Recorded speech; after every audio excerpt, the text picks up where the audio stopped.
Hello everybody and welcome to Romancefull's Tarot. I'm about to begin here with a reading. Now, this is a reading for the 21st of September 2020, and this reading is a reading that is a general reading, so it might not resonate with everybody.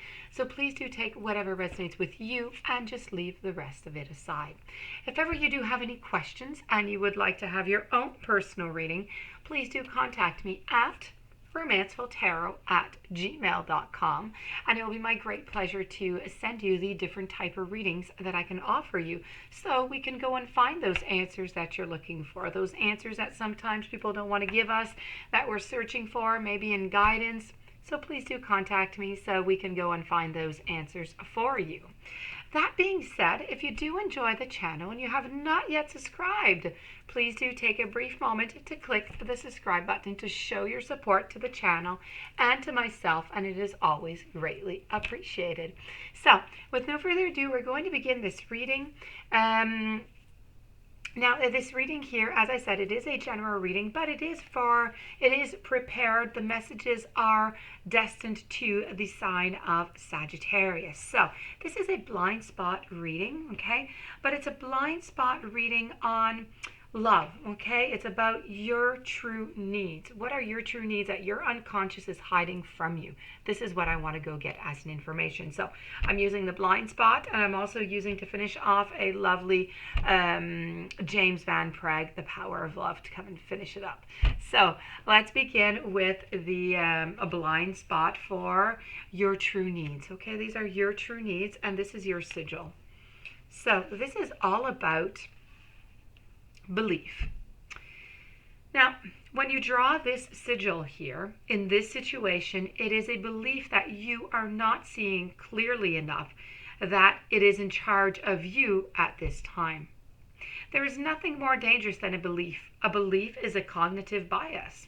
A belief can cause someone to start a war, to kill themselves, to ruin a relationship, never go far for what they really want, or do all the wrong things for themselves or someone else, thinking what they are doing is right. This list can just go on and on and on and on and on. If a thought is repeated often enough, we usually end up believing that it is true. We adopt beliefs from people who adopted those beliefs from other people, who adopted them from other people again, and it continues. With so many of our beliefs, we do not even know their origins. We don't actually know if the belief we hold are accurate or not. And we tend to believe things because many other people do. We construct beliefs due to our experiences. These beliefs are stories we tell ourselves to make sense of things. But yet again, we don't know whether or not these beliefs are accurate. And yet we live our lives according to them. We also tend to search for and only see information that confirms the beliefs that we already have. We hold on to beliefs long after they have already been disproven. If we are presented with two ideas, one that is difficult to understand and process, and the other is easy to understand and process, we tend to believe that the idea that is true is the one that is easier to understand and process, because it is easier to understand and process, and it must be true. This means so much misinformation abounds in our lives, and we are operating in such a cognitively limited way that we often cannot even see the truth or a given situation. When you are in a situation that is causing you to experience strong negative emotion, you have the first opportunity to discover your negative core beliefs. You can do this by chasing every statement you have with two questions, okay? Two simple questions. Why would that be a bad thing? And what would it mean if that were true? For example, you may be in a situation where you are afraid of failing at something. That statement, I am afraid I will fail, is not the core belief. It is an emotional reaction to the actual core belief. It is an emotional reaction. You can drill down and you can find the core belief by asking, why would failing be a bad thing? The answer might be, I will look stupid. You then ask yourself, why would that, looking stupid, be a bad thing? And the answer may be, other people will think I'm stupid. And then ask yourself, why would that, other people thinking I'm stupid, be a bad thing? The answer may be, I will be rejected. Then ask, what would that being rejected mean to me if it were true? The answer may be, I will feel worthless and I will feel alone.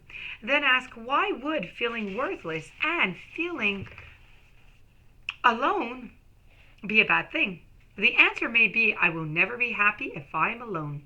And the link to the first statement to see the last, to see the belief clearly that is currently at play.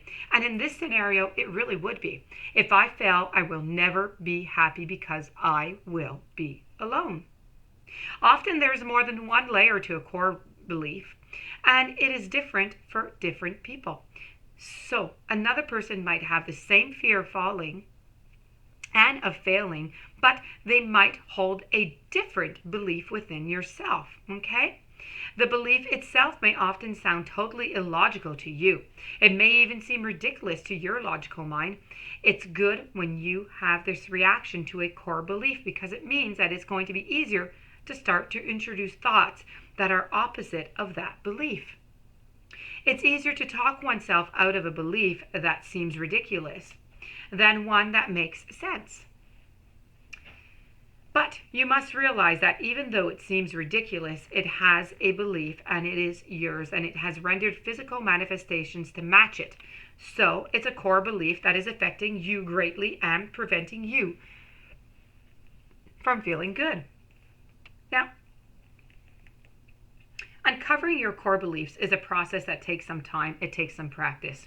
It's not easy to get past the surface layer of our thoughts, our feelings, our reactions, and the beliefs that are beneath them.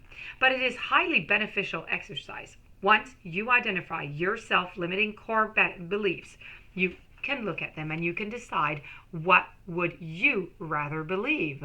You can work on changing them one by one. Before you do begin this, I want to give you an analogy that will help you understand how belief works. Now, I want you to imagine a table. The top of the table represents the belief itself. The legs of the table represent the evidence that you are using to support that belief. And then the picture, that is the super glue that secures the table legs to the floor, and that super glue represents the emotional payoff for keeping the belief. Okay, so whenever you draw this sigil to do your conclusion, you're holding, okay, whatever you're holding on is making it as impossible for you to see what is true. And unless you become aware of it, you will be acting on misinformation, and you must identify, you must question, and you must potentially replace that belief. Okay? Very, very interesting card, but very, very heavy. There's a lot of information into that card of beliefs. I'm going to move on to the James Van Praagh, which is all about loyalty. So, your loyalty is measured by the strength of your commitment to your relationship and obligations. You possess an unswerving faithfulness. Your soul is stirred only when you are unselfishly and you have the best interests of others at heart. Now, this devotion is freely giving with a true sense of unconditional love. Okay? When you are really honest about where your loyalties lie, you must be willing to ask yourself what these loyalties are teaching you about yourself and your own value system. Is there a need a need that you're meeting? What fulfills you and makes you whole? And are you giving unconditionally, expecting nothing in return? Never misuse or abuse your loyalties, but instead defend them like a roaring lion, letting everyone know that you are honorable, brave, and strong. So this, my dear friends, was your daily reading of the day with the blind spot. I hope that you enjoyed the blind spot on the beliefs and the James Van Praagh. I really hope that you try to apply it to your life. Be careful with your belief system. If you do have any questions or you would like to have a reading, romancefulltarot@gmail.com. You can find all my information into the YouTube Dropbox. Please don't forget to subscribe. Stay tuned for the following readings and have a fantastic day. Thank you for being there, and I'll see you soon.